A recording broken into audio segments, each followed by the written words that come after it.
For Dark Matter News, I'm Leo Ashcraft. Witnesses say 3 people were performing an exorcism in a Texas public park on Thursday morning. It started getting louder and louder and louder. I think she was on the ground, and they were standing over her with hands on her, screaming, "Satan, I demand that you depart. You've been," and it just went on and on and on.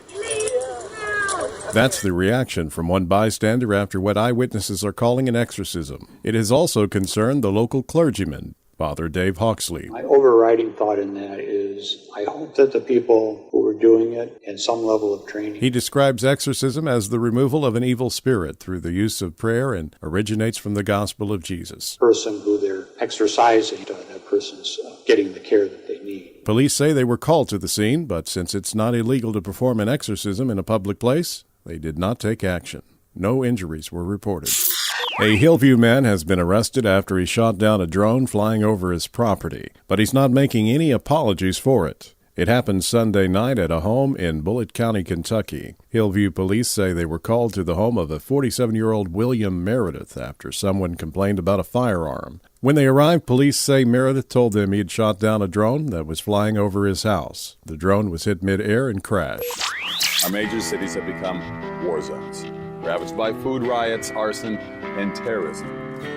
Our rates of unemployment and homelessness have never been worse in the Second Great Depression. You just heard a clip from the action suspense movie thriller Alongside Night. The movie stars Kevin Sorbo, TV's Hercules, and star of the hit movie God's Not Dead. Freedom's not dead either. In a collapsing near-future America, brilliant high school senior Elliot Vreeland searches for his famous missing father and family, putting him between an out-of-control federal government and a revolutionary anarchist underground. Dr. Ron Paul recommends this movie, saying, "I believe Alongside Night will advance the cause of liberty." Be among the first to order the Alongside Night Deluxe 3-disc Blu-ray DVD combo pack, stuffed with hours of extra features. To order this eye-opening movie thriller for only $16.95, including shipping and handling, call 800-527-2375 or online at buymovie.today. Once again, 800-527-2375 or online at buymovie.today.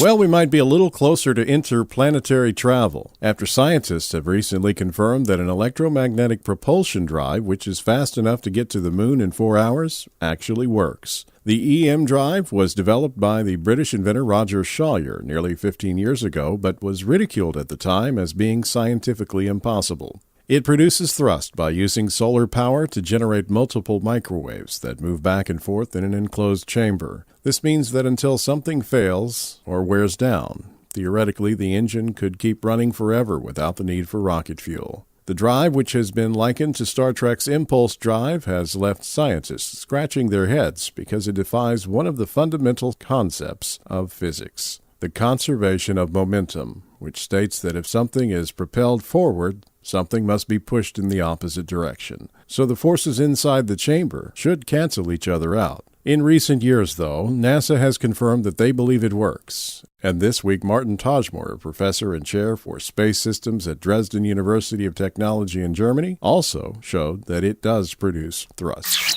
Well, you know how it is. You're swinging a hammer around, having heaps of fun, and you stumble across your very own personal bat cave. Except it's not a bat cave. It's an entire city. While redoing his house in 1963, a man in Nevşehir province of Turkey, in an area known as Cappadocia, knocked down a wall. Behind that wall was a tunnel, and behind that tunnel there was an underground city. What he had stumbled across was one of the many hidden entrances to the ancient underground city of Derinkuyu.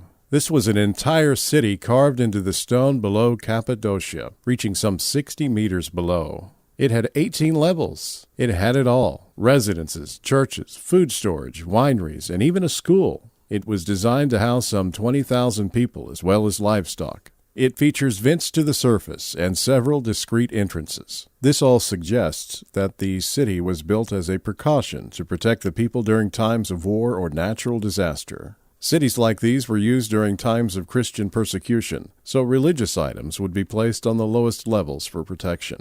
The city was also used as a refuge from the Mongolian invasion in the 1300s and up through the 20th century for Christian people fleeing persecution. It was finally abandoned for good in 1923. After its rediscovery, the city opened it to tourists in 1969. Today, about half the city is available to the public. I'm Leo Ashcraft for Dark Matter News.